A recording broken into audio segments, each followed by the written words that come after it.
नमस्कार। आपका आशुतोष आशु भाई। आज आपको एक ऐसी खबर बताएंगे ना, झन्नाटेदार। चलिए शुरू करते हैं। उत्तर प्रदेश की सत्ता में सब कुछ ठीक दिख रहा है, लेकिन पर्दे के पीछे एक ऐसी सूची घूम रही है जो वाकई कई कुर्सियों की नींव हिला सकती है। संकेत मिल चुके हैं, संदेश बस आने वाला है। वीडियो अंत तक देखिए, क्योंकि कहानी अब पलटने वाली है।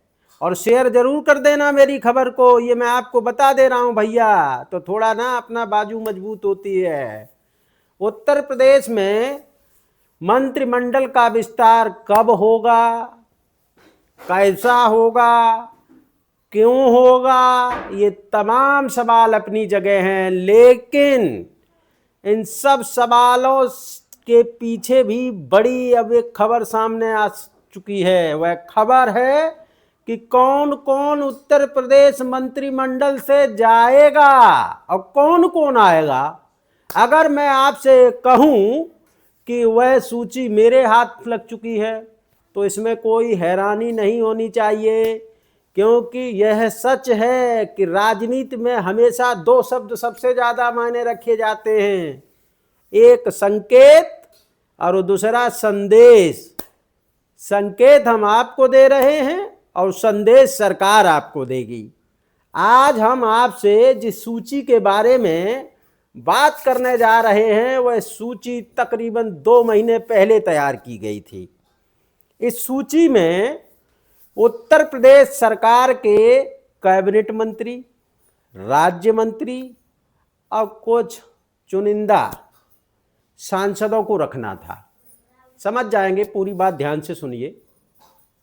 दरअसल इन सांसद और चुनिंदा मंत्रियों को भारत के विभिन्न राज्यों और केंद्र शासित प्रदेशों में लोक भवन और लोक निवास में होने वाले कार्यक्रम में शामिल होना था। इसी 24 जनवरी को यह सूची पहले बनी हुई थी, लेकिन नए नवेले प्रदेश अध्यक्ष पंकज चौधरी के अध्यक्ष बनने से पहले की यह सूची है। लेकिन अचानक कोई फरमान आया और सूची बदल गई। कहां से आया? दिल्ली से आया।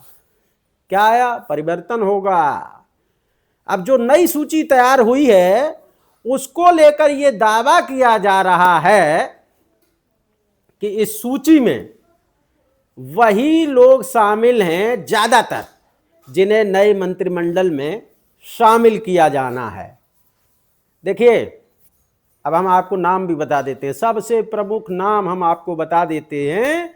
महेंद्र सिंह महाराज जी के बहुत करीबी हैं, जो पूर्व में सिंचाई मंत्री भी रह चुके हैं और महाराज जी के करीबी माने जाते हैं। इसके अलावा एक और नाम है, विधान परिषद के सदस्य अवनीश पटेल। किसी ने नहीं सोचा होगा वो भी मंत्री बनेंगे, क्योंकि इस सूची में नाम है। और जान लीजिए, एक और नाम जान लीजिए, महिला आयोग की उपाध्यक्ष श्रीमती अपर्णा यादव, जिन्हें इसी कार्यक्रम से रिलेटेड देहरादून में होने वाले कार्यक्रम में शामिल होना हमने पहले ही बता दिया। अभी सूची जग जाहिर नहीं हुई।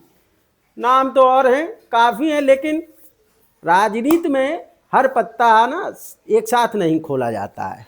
सच तो यह है कि इस वक्त कुछ मंत्री दिल्ली दरबार के चक्कर लगा रहे हैं, क्योंकि उन्हें यह आहट मिल चुकी है कि उनकी कुर्सी अब धीरे धीरे धीरे धीरे खिसक रही है। और कुछ को इशारों ही इशारों में संकेत मिल चुके हैं।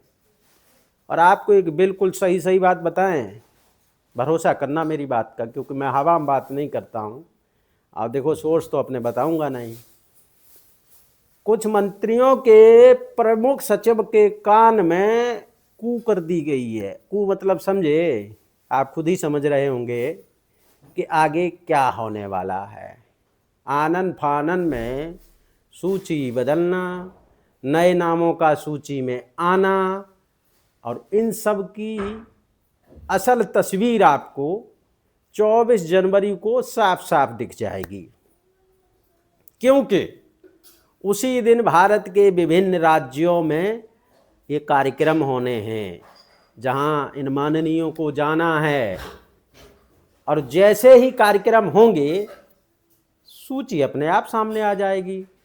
सरकार अपना काम कर रही है, बिल्कुल बढ़िया, संगठन भी बेहतरीन काम कर रहा है, लेकिन इन सब के बीच कुछ बैठे ऐसे भ्रष्टाचारी हैं ना कि पूरा मामला ही खराब कर दिया है। और यही वजह है कि योगी आदित्यनाथ महाराज जी 2027 से पहले किसी भी कीमत पर अपने आसपास भी किसी भी ऐरा गैरा और नत्थू खैरा को नहीं रखना चाहते हैं। संकेत बिल्कुल स्पष्ट है और क्लियर है। माइक हट गया हमारा, बस अब संदेश का इंतजार करिए, क्योंकि जिन माननीयों को इस सूची में रखा गया है वही मंत्री बनेंगे, कुछ तो बनेंगे।